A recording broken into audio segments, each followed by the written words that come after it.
Grassroots Kelly.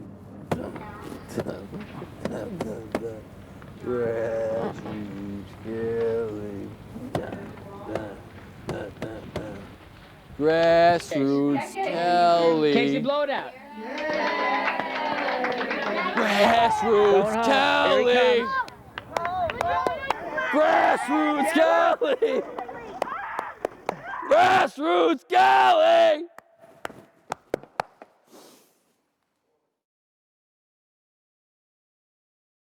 This is a story about my best friend, John Kelly. My name is John Tessitore, and at 22, I'm 3 years younger than my buddy John. John was my brother Paul's best friend growing up, but when I was diagnosed with obsessive-compulsive disorder in the 8th grade, John became my brother. Last year, John succumbed to his disease at the age of 24. He kept personal journals from the time he was a freshman in high school to the time he was 24 years old. A man with little to no physical struggle documented his painful mental journey, desperately trying to escape OCD.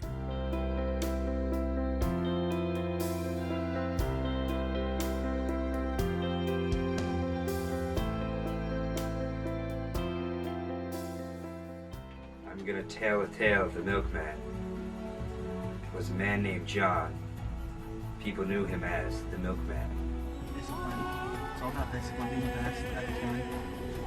Try to relax, because if I start to get stressed, you see I'm nervous for some reason. I get nervous. So this is just me.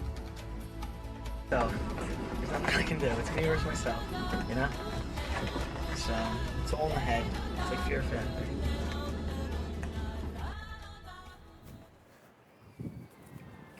First time we balled out here, this place was decked to the gills with fans. It was an epic jump off. John was doing his little lefty thing, going around, finishing, you know. He was good, man. He could ball.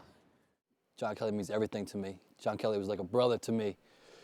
He was the guy that you can go to when you're at your lowest point and seek advice and feel better about things. And he was also the guy who you can go to when you're at your highest point and celebrate things. He had that persona. He was a personality. He bled positive energy. I mean, that's the type of person he was when he was around me. Describing John as he was to me, you know, I would just consider one of my best friends, one of my lifelong friends that I knew since I was, you know, in preschool. And he was somebody that knew me very well, knew who the person I was in public and the person that, you know, I could just have a regular conversation with in private and kind of disclose things that I wouldn't disclose to other people. John is unconventional. He's always full of surprises.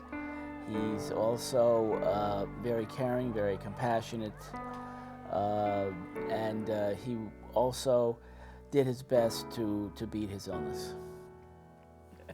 He was perfect. Really, he was the perfect child. He was so special and just he always tried so hard with whatever he did.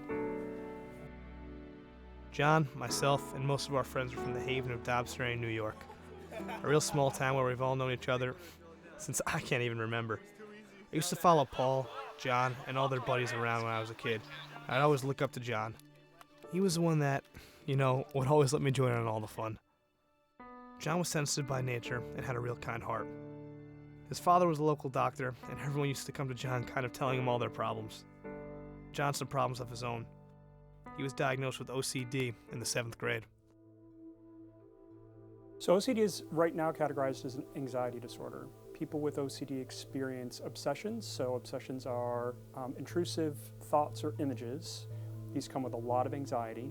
And when a person with OCD experiences these intrusive thoughts and images, they engage in compulsive behaviors, which are typically repetitive behaviors. These could be done externally or they're done internally. So a mental compulsion would be something like reviewing something over and over, or counting or praying. I think that we know very little about OCD. I think my feeling is it's a brain disorder and not a mental illness or a psychiatric illness. I mean, if you have a person that has a brain tumor, you say, oh, well, the poor guy. But if you say, oh, he's got a mental illness, the first thing you think of is, well, you know, am I safe with this person? Are they going to do something to me? Ironically, with the OCD, it's an anxiety disorder, and the last thing a person with it wants to do is to harm somebody, because they're so afraid that if they don't do certain rituals that somebody's going to be harmed. I think when he was playing baseball and his coach told him that he didn't have to stamp his feet when he was up to the plate, and he had this routine that he would do, and he just couldn't seem to get a hit on the team. He was a good fielder, but he just had this routine that he had to do in order to think that he'd be able to, but we didn't really identify it at that time. We decided to go to the last game at Yankee Stadium. The Yankees were already eliminated for the playoffs, so it really didn't have a whole lot of significance. But you know, I was a huge Yankee fan, and you know, John knew that I really wanted to go. He was just on the fence about it, but I kind of talked him into going, and you know, we got all excited. And I was at baseball practice that day, so I told him to go down there and try and scout some tickets. Obviously, the tickets were sold out, and on StubHub, they were you know, out of our price range. So he went down there, and I was just kind of texting him throughout the day, see how it was going. And you know, he finally texted me and said, "CJ, I got a buyer. We're gonna get these tickets." And I was all stoked, you know, ready to go. You know, I was like, John finally came through. He got it. And I make my way down to the stadium, and he shows me the tickets that he purchased, and they were the fakest looking tickets I've ever seen. They looked like they were cut out of like a Sports Illustrated for kids. You know, John was feeling bad for me, I think, because he knew I really wanted to go, and he felt like he let it down. And you know, we ended up getting into the game and watching, you know, Mariano Rivera record the last 3 outs. We saw Jeter's speech at the end, and we saw the part that really mattered. So the reason why I would think that it describes John perfectly is because it was a beautiful disaster that still ended up working out.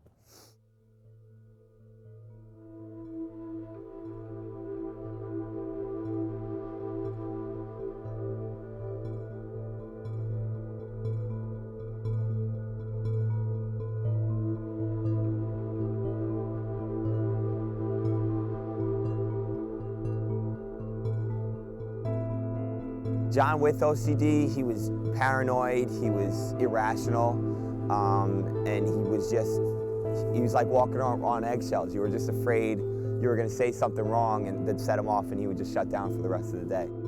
He was the same person, but he couldn't deal with certain situations, and he couldn't show you what was going on in his head. He couldn't really describe it. It was just tough because he couldn't deal with it, and you couldn't help him. You didn't know how to help him with his problems in his head.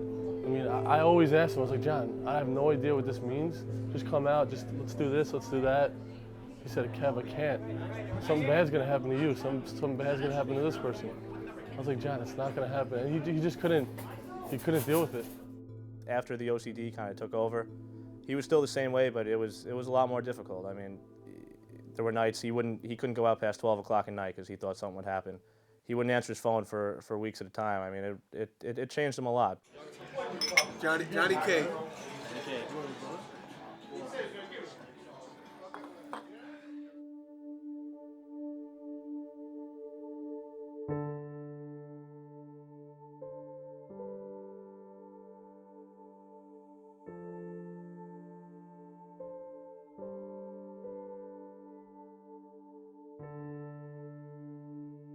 His ability to connect with other people, I think, was something that really separated John and allowed him to have such a diverse group of friends, because he wore so many different hats. He loved to travel, he was a philanthropist, he worked with nonprofits, he was very articulate and smart. John's energy and his heart was just contagious. I mean, the minute we met John, we all were like, you gotta come back, you gotta come back, you gotta come back. And John created order like overnight. Like, he literally took stacks of industrial shelving, took every box down, and just created order and knew where everything was. I mean, that was the most amazing thing. He knew where every single thing was. And then kids started coming in to volunteer, and they loved him. And he had a way with the boys from CV, and he had a way with these kids from Fieldston, and every time a huge group of kids would come in, they fell in love with John. Never felt more comfortable with anyone than I have with John. His heart, it didn't matter if he was meeting someone for the first time or the 100th time, you always felt like he really cared and really just loved being with that person. We went to the Nyack-Ossining football game. He drove me and Timmy Gardner up there, and he was way older than us, which was pretty cool that he wanted to hang out with us and, you know, spend his time with us, which is great. You know, made us feel pretty cool because everyone loves John in the town, so if you're hanging out with John, you're probably a pretty cool kid. And we watched the Nyack-Ossining game, and two unrelated schools, just, you know, big fans of the sport.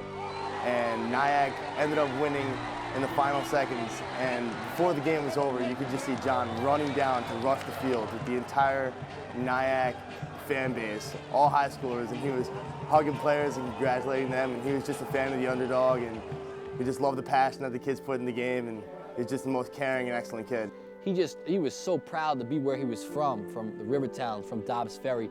His spirit is emblematic of just the communal Rivertown's region. I mean, he just followed his friends so closely. He was so happy to see people achieve things.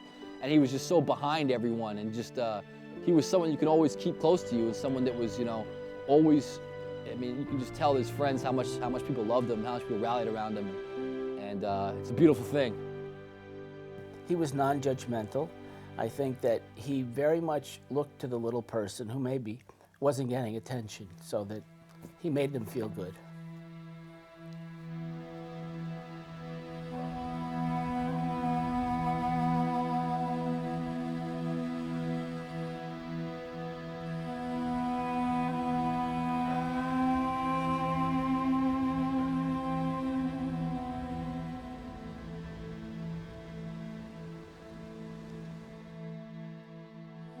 There's a group of people that have, again, responsibility obsessions, which are, if I'm not careful enough, whether it's spreading a contamination or I'm walking down the sidewalk, I see a twig on the sidewalk. If I don't pick up the twig and someone falls and hurts themselves, it's somehow going to be my fault. So what happens in that kind of OCD is people become very preoccupied with, if I'm not careful enough, if I'm not thorough enough, if I'm not considerate enough, then someone's going to be harmed or damaged or injured, and it'll be my fault. It sounds like John kind of got caught up in believing what his obsessions were saying, which is that you are responsible and you're a bad person, or people you really care about are going to get harmed if you don't act a certain way. We definitely got frustrated with him, and I mean, looking back, I mean, it's not something that you're kind of like proud of. Like, you were upset with him, wow, John wouldn't come out tonight. Oh, no, John sucks, so he's not coming out. But I mean, you don't know what's going on in someone's head at the time, and I mean, I don't think any of us, none of our friends could kind of put ourselves in his shoes and understand what he was going through. We were in the state tournament for baseball, and John was at the game, and it was a crucial point in the game. I just came in to pitch, and we were up 5-2 at the time, and everybody was screaming, and for whatever reason, John screamed out, "Pink tie." And pink tie was the color that I was going to wear for my prom, and I ended up giving up a base hit that allowed the other team to score and tie the game. And he believed, because he said that, he caused me to lose that game. My father passed away on the night of my prom, and that was all linked because he said the tie for my prom, and you know, the night of my prom, my father passed away suddenly, so he somehow connected all that in just one sentence. So it was just, I was pretty angry for him when I first heard that. I was pretty upset. I was like, John, how could you be so selfish to think that you could have that kind of influence on somebody? And you know, over time, I was not as mad at him. I just was you know, upset that he tried to take that kind of burden on himself, because it was just the furthest thing from the truth. John tried to stay happy around his friends, always greeting us with a smile, but he just wasn't the same. His thoughts were controlling him to the point where we were rarely seeing him. John was trapped. I hadn't seen him in 4 or 5 months, and I found out that he checked into Yale New Haven Hospital on December 2nd, 2010. He was there for 2.5 months, doing everything he could possibly do to try to control his OCD.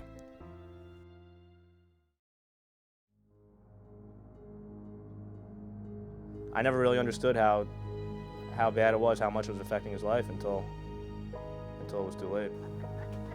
Goodness. Genuineness. A heart of gold. He was so special.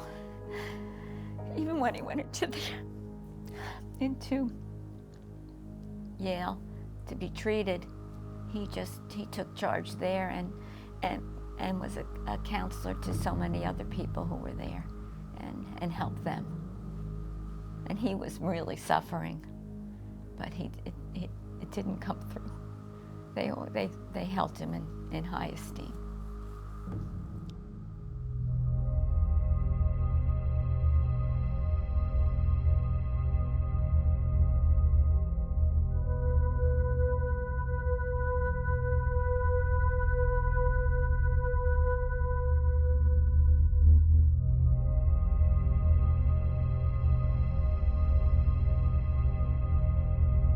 After he came out of Yale, you could just see a change in him. Initially, he was very happy and he was going to flick this OCD, but then it overwhelmed him, and you could just see it in his eyes. He just didn't have that sparkle that he had, and he was defeated. We could see that. On March 28th, 2011, just 7 days before his 25th birthday, John Kelly was found dead in his Jeep on a small dirt road just minutes away from his house. OCD had driven John to a chemical suicide. He was trapped in his car with a lethal household combination of chemicals, and he died instantly. In his final moments on Earth, John left a letter on his Jeep, reading, "Do not enter, call hazmat."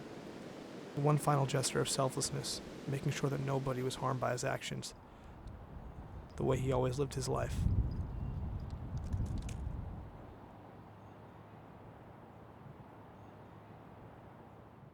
Oh, I broke down. I broke down immediately. I couldn't envision a world without John in it, because it's a lesser place, really. And it is, and it still hurts. My buddy Paul, who also has been my lifelong friend, the three of us probably go back further than any of my standing friends right now. And you know, he called me and he said, "Did I hear about John?" And you know, then he went into the details, and I was just, I was floored. I was still at my desk at work, and I was in shock pretty much. You know, I didn't really know how to handle that kind of situation. And you know, I never knew that John would be violent towards himself. That was the most shocking thing, is I couldn't believe he'd do that to himself.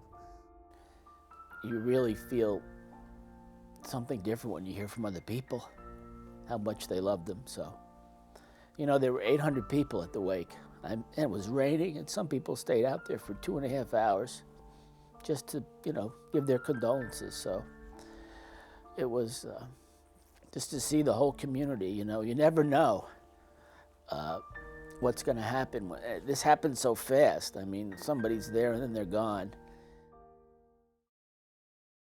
John's death was one of the hardest moments myself and my friends have ever had to endure. Seeing my idol lie in a casket was the hardest thing I've ever had to do. But like always, we rallied. We rallied for OCD, we rallied for John's family, and most importantly, we rallied for John.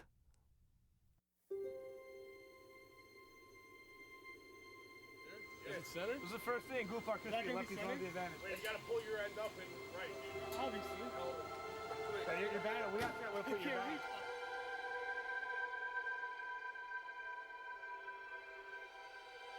It was a perfect day. You couldn't have asked for a more perfect day. I think John would have been right there. He would have been totally involved. And I think he was totally involved. I think from up above, he was totally involved. Hey, John, look down upon the beloved Dobbs Ferry that you know and love, and look at all the people that are here today who love you and will continue to love you. Also, what was amazing is that you and Kevin, his good friends, put this all together in like 2 weeks. And not just getting a whole community together, but you raised over $24,000 for OCD. So you're really his legacy. You're really the ones that are carrying him on. As I look out over this group of family and friends, I see a piece of John in all of you.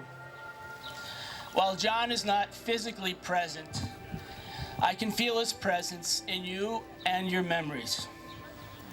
As a local doctor, I was privileged to comfort many Dobbs Ferry patients, and now Dobbs Ferry is comforting our family. Both John and his ultimate coach and mentor, Chuck Fleming, are telling me that it's time to play ball and celebrate at the after party.